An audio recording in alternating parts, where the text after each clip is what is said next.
안녕하세요. 그림에 생각을 입히는 작은 정성입니다. 이번 시간에는 믿음이 주는 자유에 대해 이야기해 보려 해요. 모두 다 안 된다고 할 때 누군가 한 명이라도 넌 할 수 있다, 널 믿는다 는 말을 한다면 기분이 어떤가요? 그 사람이 주는 믿음이 안 될 것만 같았던 상황을 가능하도록 변화시키는 걸 느낄 수 있어요. 아이를 키우며 이 점에 대해 전 주목을 하게 되었어요. 갓난아기를 낳아 키워보면 정말 모든 것들을 살피고 돌봐줘야만 해요. 손이 가지 않는 것이 없지요. 아이가 성장하고 발달하면서 점점 그 해야 할 것들이 줄어드는 것이 사실임에도 불구하고 아기가 태어나며 300여일이 넘게 익숙해진 습관은 아이들의 일거수일투족에 신경을 쓰게 돼요. 아무래도 아기에게 어린아이가 된다 해도 미숙한 것들이 많다 보니 위험으로부터 보호하고 싶은 보호 본능이 앞서기 때문이라고 생각해요. 아이의 활동 범위가 넓어질수록 보호 본능이 강화될 수밖에 없는 것이 사실이라고 생각해요. 그럼에도 과잉보호라는 단어에 대해 조금은 고민해 보아야 하지 않을까 하는 생각이 들더군요. 아이와 함께 놀이터에 가서 주위를 둘러보면 여기저기에서 아이를 데리고 온 보호자들의 음성이 들려요. 거기 가지마, 안 돼, 지지, 위험해, 이리 와. 제게도 너무나 익숙한 그 말들에 저는 귀를 기울여 보았어요. 그리고 생각했어요. 어린이집에서 아이가 책상 위에 올라가거나 할 때 선생님들이 이렇게 말씀하신다는 게 떠올랐거든요. 올라갔다가 넘어지거나 떨어질 수 있어요.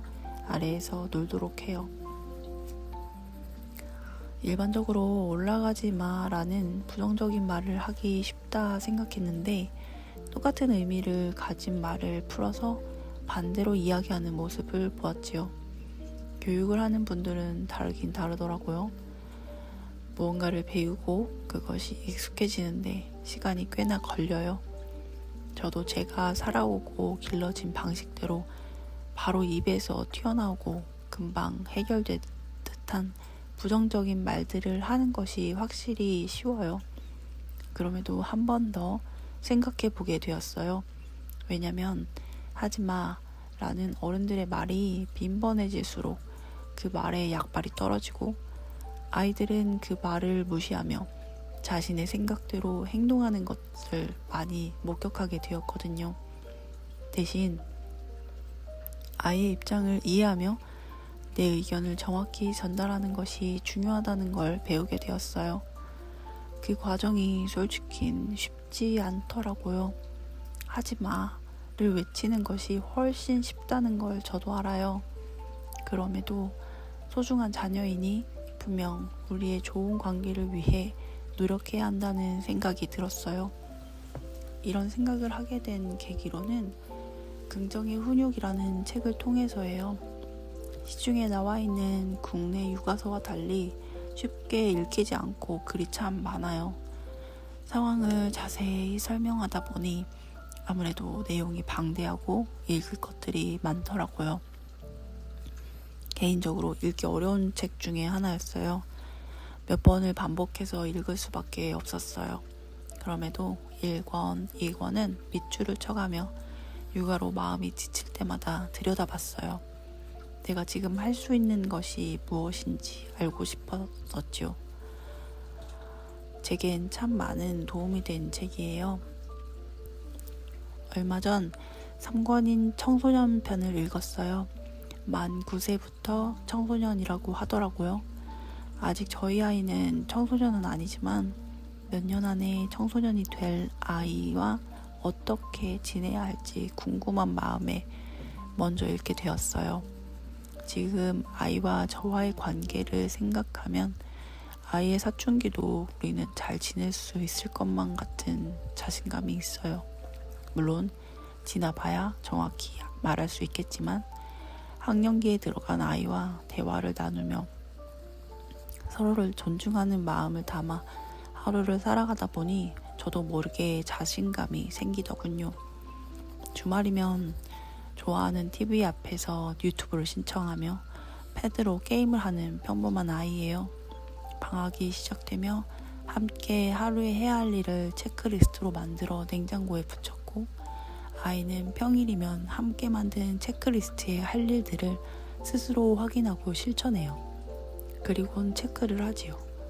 여름방학 때 재미삼아 해본 것인데 겨울방학에도 만들어 달라고 해서 컴퓨터로 아이의 생각을 반영해 만들었어요. 아이가 스스로 할 수 있는 내용들 위주여서인지 아이는 자유로이 해내더군요. 제가 아이를 믿는 만큼 아이는 그 안에서 자유를 느끼며 자신의 가능성을 찾아가는 걸 확인할 수 있었어요. 자신의 삶을 허투루 살고 싶은 사람은 없다고 생각해요. 단지 방법을 모르고 그것을 배울 기회가 없을 뿐이지요.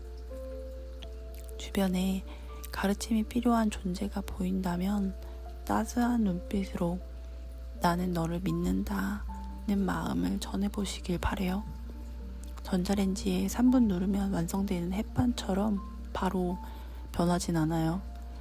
가마솥에 밥을 짓는 기분으로 마른 가지를 꺾어 아궁이에 불을 지피는 것부터 시작한다는 마음으로 믿음을 전하기 바래요. 그 진심이 상대에게 전해졌을 때 서로 신뢰하는 마음이 쌓이고 결국 그 자유 안에서 자신의 자리를 찾아가게 될 테니 말이에요. 오늘은 믿음이 주는 자유에 대해 이야기해 보았어요. 조금이라도 도움이 되었기를 바랍니다. 오늘 영상은 여기에서 마칠게요. 감사합니다.